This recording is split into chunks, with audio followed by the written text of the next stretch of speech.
Hey everyone, welcome to Mr. Rainy Night. Before we dive in, drop a comment and let me know where in the world you're tuning in from. And if you're enjoying the story, don't forget to like and subscribe. All right, get comfy, relax, and let's begin.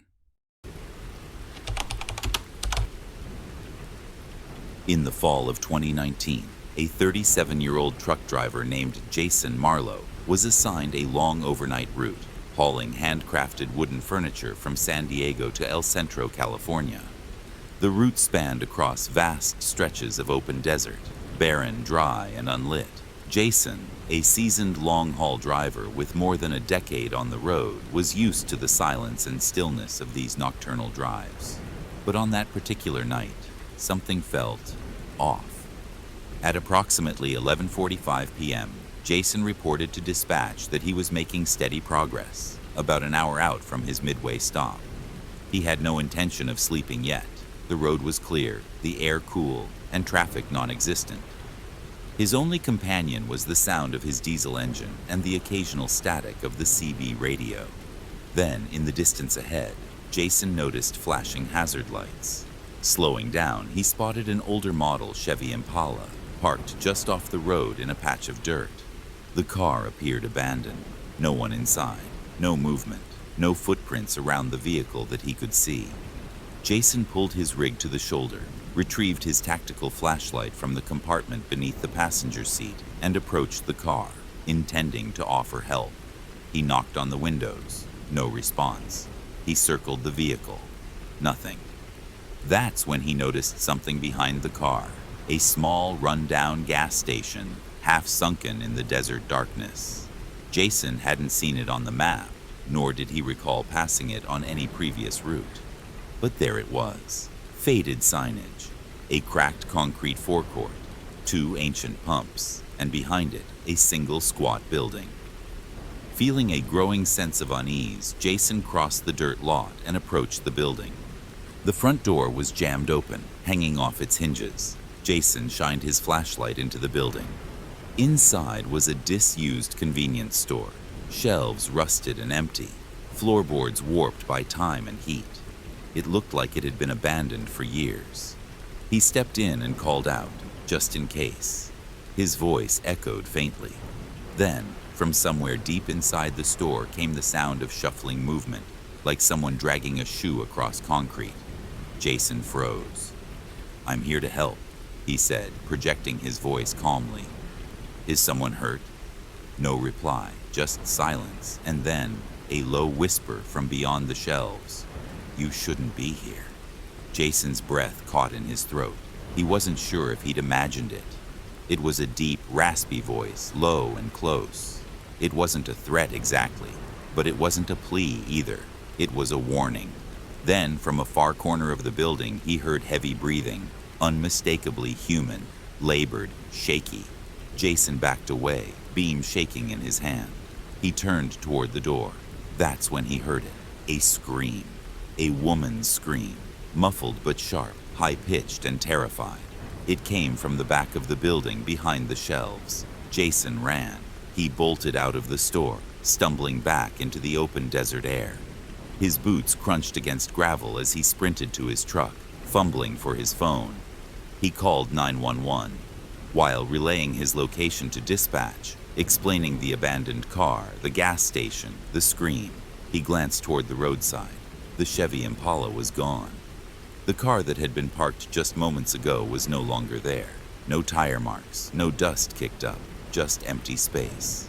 Still on the phone with 911, Jason made a decision that most people would avoid. He went back into the building. He couldn't walk away, not after hearing that scream. The interior felt colder now. The flashlight illuminated dust particles suspended in the air, swirling like smoke. Jason followed the path toward the back of the store, toward where the breathing had been. And there, on the floor, he saw it. A pool of blood. Fresh, thick, still wet. There were no signs of a body, no visible victim, just the blood, enough to suggest a serious injury, possibly fatal. Jason relayed the discovery to the 911 operator, who immediately escalated the call. State troopers were dispatched to the location. Within 45 minutes, law enforcement arrived. They questioned Jason extensively. He described the voice, the scream, the vehicle, the blood. He described the black Chevy Impala, likely early 2000s model. Unfortunately, he didn't have a dash cam at the time. He couldn't provide a license plate. And there were no surveillance cameras at the gas station because the station itself had been decommissioned in 1994. When police ran the address, they found that the site had been officially shut down and condemned over 2 decades earlier. No records of anyone maintaining it, no recent property activity, nothing. Forensics teams collected samples from the bloodstain. Jason was told they'd be analyzed and cross-referenced with missing persons reports. He never heard back. He installed a dash cam in his rig the following week. To this day, the incident remains unsolved. No suspect, no victim, no case file closed. Just a long stretch of desert highway, a gas station that shouldn't be there, and a driver who saw too much. Jason still drives that route from time to time, but he never stops near mile marker 233, not even to stretch his legs. Because sometimes, the places we think are long forgotten aren't. And if you ever find yourself driving down a desert road and see a car pulled over beside a shuttered gas station, just keep going. On the night of June 4th, 2017, Ben Holloway, a 32-year-old long-haul trucker from Alabama, was making his way south through Mississippi, hauling a refrigerated load bound for Baton Rouge. He had driven this particular route dozens of times, enough to know every bend, gas stop, and rest area along Highway 48, a narrow 2-lane stretch that cut across farmland, forests, and miles of emptiness. That night, it was past 2:30 a.m., and the road was barren. Ben had turned the radio off a while ago, preferring the hum of the engine and the rhythmic thumping of tires over faded pavement seams. There were no other headlights on the horizon, just him, the darkness, and a soft yellow glow from his dashboard controls. Somewhere between mile markers 124 and 126, Ben saw her. At first, it didn't register. Just a white flash in the corner of his vision, something upright in a place where nothing should be. He turned his eyes fully to the right side of the road, and there she was, a woman, standing in the tall grass just beyond the ditch, motionless and barefoot, wearing a long white dress that swayed gently in the night wind. She appeared young, maybe early 20s, and her hair was dark, long, partly covering her face. Ben's foot instinctively eased off the accelerator, but before he could fully process what he was looking at, he blinked, and she was gone. Not vanished into the grass, not ducked or turned, just gone. Ben sat upright. His hands gripped the wheel tighter. For several seconds, he scanned the road behind in his side mirror. Nothing. The field beside him was empty again, as though she'd never been there. He kept driving. A trick of the eyes, he told himself. Maybe he was more tired than he thought. Maybe it was a bag caught in a fence, a reflection.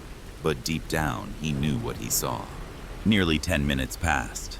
He'd reached another long, flat straightaway with dense trees far off in the distance.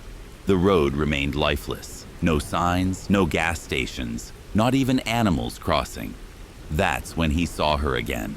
Same spot on the right side. This time much closer to the shoulder. This time staring directly at him. Her posture hadn't changed. Her arms hung loosely at her sides. The white dress shimmered slightly in his headlights. And her face, though partially obscured by her hair, was unmistakably wrong. Pale, almost colorless, and devoid of expression. Ben slowed down. Not a full stop, but enough to roll by her at a crawl. And she didn't move, didn't blink, didn't even turn her head to track the truck. Just stood there, staring blankly into the dark. Ben drove past her slowly, and then 30 seconds later, he heard the knock. A single tap. Not loud, not frantic, just deliberate. On the passenger side door of the cab. His heart stopped. There were no cars, no towns nearby, No place she could have run to, not in front of him, not behind. But somehow, she was there. He turned his head toward the passenger window. She was right there, inches away, closer now. Her face, half covered by wet strands of hair, was pressed near the glass. And this time, Ben could see more detail. Her eyes were sunken, almost bruised, and a dark reddish smear ran from the corner of her mouth down her chin. Her expression was blank, not angry, not pleading, just hollow. Ben didn't think, he just acted. He slammed the truck into gear and floored it. She didn't chase, didn't flinch, didn't vanish, just stared until the truck pulled away and left her in the darkness. Ben didn't stop until he reached a large, well-lit truck stop 30 miles down the road. He pulled into a slot near the main building and immediately stepped outside. He checked the cab, the mirrors, under the trailer. There was no one there, no trace of anyone having touched the truck. Still rattled, he walked into the diner next to the gas pumps, ordered coffee, and sat in silence. After some time, he told the waitress, a woman in her 60s with silver hair and tired eyes, what had happened. She listened without interrupting. When he finished, she didn't laugh or dismiss him. Instead, she asked one simple question. Was she wearing a dress? Ben nodded. Yeah, looked like a wedding dress maybe. The waitress sighed and leaned in. That stretch of 48 years back, maybe 2006 or 2007, a party bus flipped late one night. Bridal group. The driver took a curve too fast coming from a rehearsal dinner. Killed 3 people on impact, including the bride-to-be. Some say she wandered into the field before she died. Never made it out. Ben sat there in silence. She refilled his cup, then added, "You're not the first trucker to see her. Won't be the last." Ben finished his coffee, thanked her, and left before dawn. He took the interstate home, and he's never driven Highway 48 again. Rural roads hold secrets. Some are carved into the trees by accidents long forgotten. Some are whispered at midnight truck stops by drivers too tired to lie. And some, like the woman in the field, just keep standing there, waiting for someone to look back. In February 2020, a 45-year-old long-haul trucker named Gary Lindell was traveling east through western Oklahoma, making a routine delivery to Fort Smith. He'd been on the road for over 11 hours and decided to pull off at a quiet truck stop along Route 270, just outside a near-abandoned town called Pine Hollow. The stop had only a few trucks parked. Most of the lights in the diner section were off, and the place felt like it hadn't seen a crowd in years. Rain fell steadily outside, coating the lot in a silvery glaze under the flickering sodium lamps. Gary went inside to grab a coffee and stretch his legs. The graveyard shift cashier, a tired-looking woman in her 50s, gave him a brief nod but said nothing until he paid. Then she spoke in a low voice. "Keep your doors locked tonight. Guy's been hanging around lately. Real quiet. Watches people. Doesn't buy anything." Gary raised an eyebrow. "Homeless?" She shook her head. "No, he doesn't look homeless. Just off." Gary gave a polite nod and walked back to his truck. About 20 minutes later, Gary realized he needed to use the restroom. The bathroom was in a separate building, a short walk from the main shop. He grabbed the key from the counter and headed out into the rain. The wind had picked up, rattling the flimsy aluminum awning overhead. The exterior light near the restroom door flickered weakly, barely holding a glow. As Gary stepped inside, the musty smell hit him first. Damp walls, old bleach, and something metallic. The restroom was empty. 2 stalls, 1 urinal, 1 sink. He chose the larger stall, locked the door behind him, and went about his business. Then the light snapped off. Total darkness. There was no flicker, no dimming, just a hard, instant cut, like someone had flipped a switch or killed the power entirely. Gary froze. For several seconds, he sat in complete silence, waiting to see if the light would come back on. It didn't. No sound from outside, just the distant whisper of rain on the metal roof. With a growing knot in his chest, Gary reached into his jacket and pulled out his phone. The screen glow brought a small comfort. He turned on the flashlight. The stark beam of white light cut through the dark. He aimed it at the ceiling fixture. The bulb was intact. Then, without warning, the overhead light turned back on. Bright, sudden, like someone had flipped the switch from outside. Gary turned off his flashlight, stepped out of the stall, washed his hands quickly, and tried the door. It wouldn't open. The knob turned freely, but the door felt jammed or held shut. At first, he tried pushing harder, still wouldn't move. He stood there, breathing heavily, staring at the frame. That's when he heard it. Footsteps, soft, deliberate, walking past the outside wall. The way sound travels through thin aluminum siding, you could hear everything. The footsteps circled around, then stopped. Silence again. And then, the door swung open easily. No resistance, as if nothing had ever been wrong. Gary stepped outside into the cold rain. The walkway was empty, no sign of movement. The light above the bathroom now glowed steadily, as if it had never flickered. Back at the counter, he returned the key. The cashier didn't look up from her crossword. She just asked, "You see him?" Gary shook his head. No, but it felt like someone was out there. And the lights. She finally looked at him. Yeah, that's how it starts. Back in the truck, Gary opened the cab and immediately noticed something off. The passenger side door was unlatched, just barely, but clearly not sealed. He was sure he'd locked it. His gloves had fallen to the floor. The paper map he kept in the dash compartment was open. His coffee was knocked over. None of it made sense. He searched the cab. Every corner, every crevice. No one was there. But the air inside the cab felt wrong. As if it had been stirred recently. As if someone had been sitting there, silently watching, then left without a trace. There were no muddy footprints, no signs of forced entry, just enough changes to know he hadn't been alone. Gary didn't sleep that night. He left the truck stop and drove until sunrise, eventually pulling over at a crowded station closer to the interstate. He's never taken Route 270 again. There are places where nothing ever seems to happen. But sometimes that's only because the wrong thing happens quietly. No screams, no fights, just a locked door, a cut light, a misplaced glove, and something watching, waiting for the right driver to stop for the night.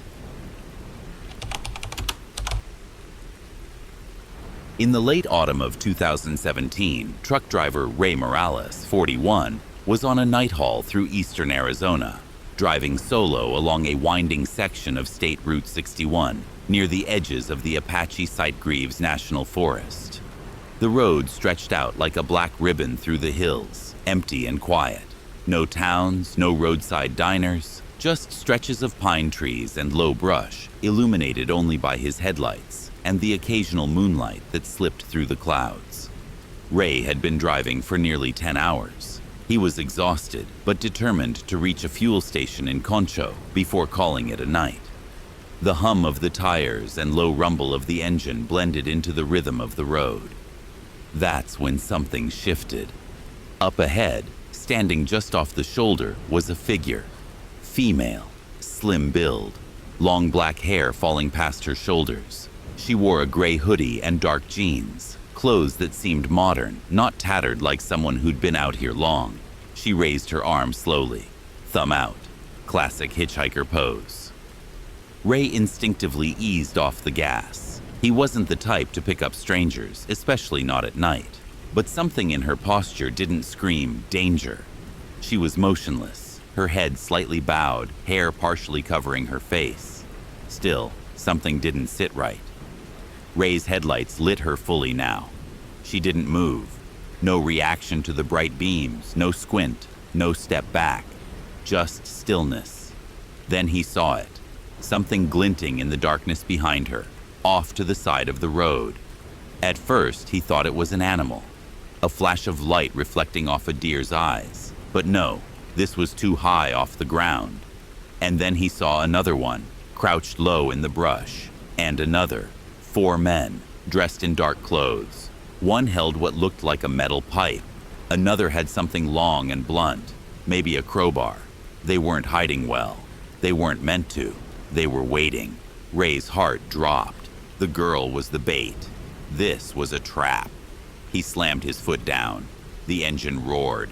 His truck swerved slightly as he gave them a wide berth, tires hissing on the wet pavement. In his rearview mirror, he saw them emerge from the trees, running. The girl stood still, face blank, as the men charged toward the road. For a split second, Ray thought he saw her smile, but then they vanished into the night behind him. He didn't stop until 2 towns later. Ray parked at a well-lit truck stop on the outskirts of Sholo, locked every door, and didn't sleep. The next morning, he told a local trooper what happened.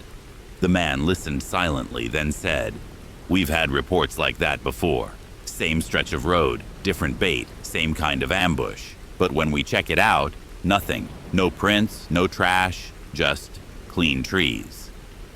Ray changed his regular route after that, took longer highways, avoided lonely byways. For nearly a year, nothing happened. But on a rainy night the following October, while resting at a truck fueling station near Flagstaff, Ray saw her again. It was nearly midnight.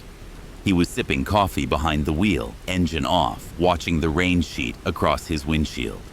The parking lot was dim, bathed in flickering fluorescent light. Then, movement. At the edge of the lot, just beyond the dumpster, a woman stood still in the rain. Different clothes now, a long dark coat, her hair tied up. From a distance, she looked completely different, but he knew.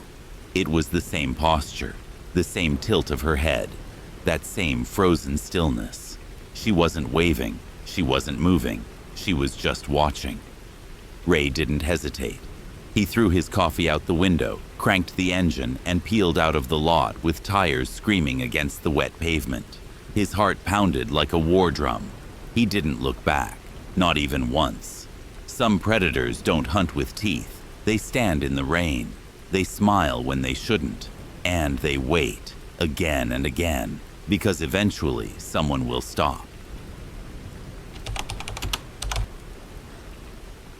In the winter of 2010, Ethan Raleigh, a 24-year-old UPS driver, had been on the job for just under 2 years.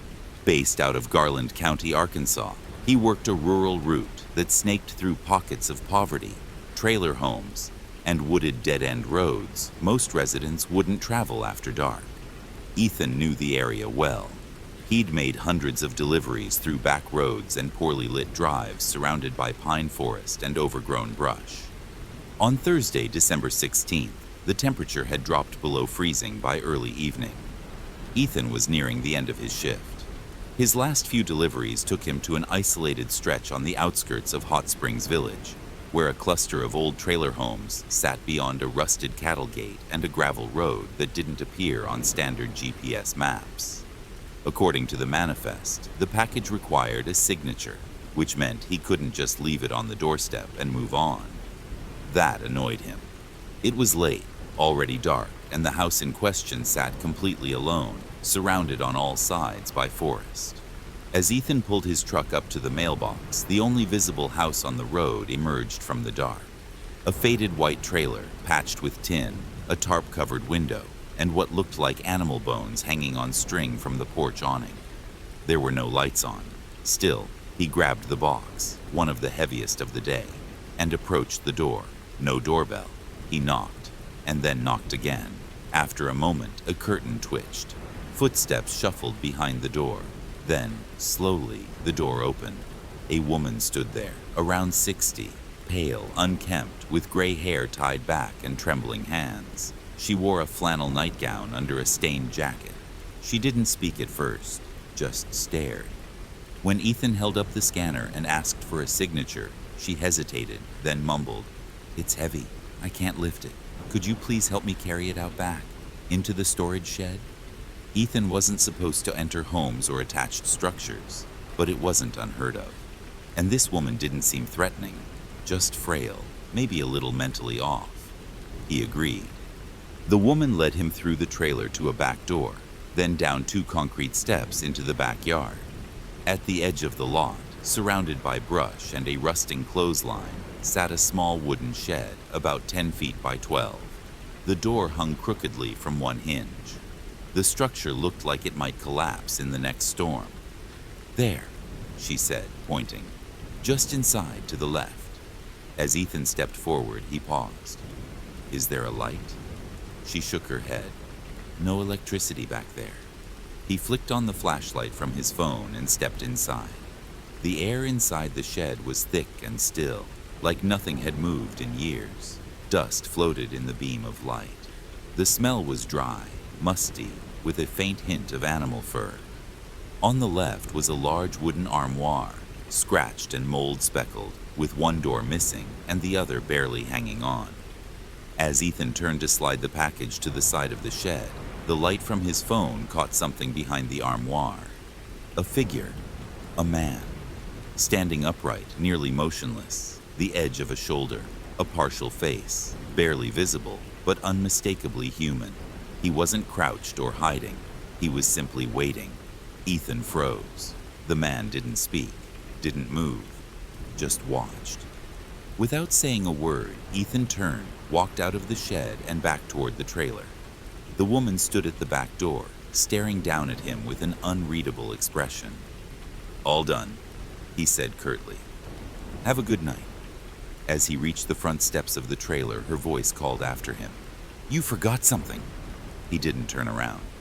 Back at the depot, Ethan debated telling someone, his supervisor, the police, anyone. But what would he say? There was no crime, no proof, just a shed, a strange woman, and a silent man behind a cabinet. He wasn't injured. Nothing was stolen. He left safely. Still, the experience haunted him. The next morning, curiosity, or guilt, got the better of him. He searched the address in the system again. When he brought it up with a coworker who'd previously worked the same route, the man paled. "That place? I thought we stopped delivering there. There was some kind of welfare check years ago. Cops went out, found squatters and a bunch of weird stuff. I didn't think anyone still lived there." Later that day, Ethan drove by the area again in his own car. The trailer was still there, but now chained off at the gate. No lights, no movement. He never saw that woman again. And he never found out who or what was standing behind the armoire in that shed. Ethan Raleigh still delivers in rural Arkansas, though not in that area. He moved off that route a year later. No incident was ever reported from that trailer, and no official file exists with the police. But in delivery circles, drivers who work the outskirts, who take dirt roads to homes at the edge of the grid, there's a quiet rule. If a house has no lights, if a resident stares too long without blinking, if they ask you to carry something out back, don't. Because once you step past that door, you might not be alone.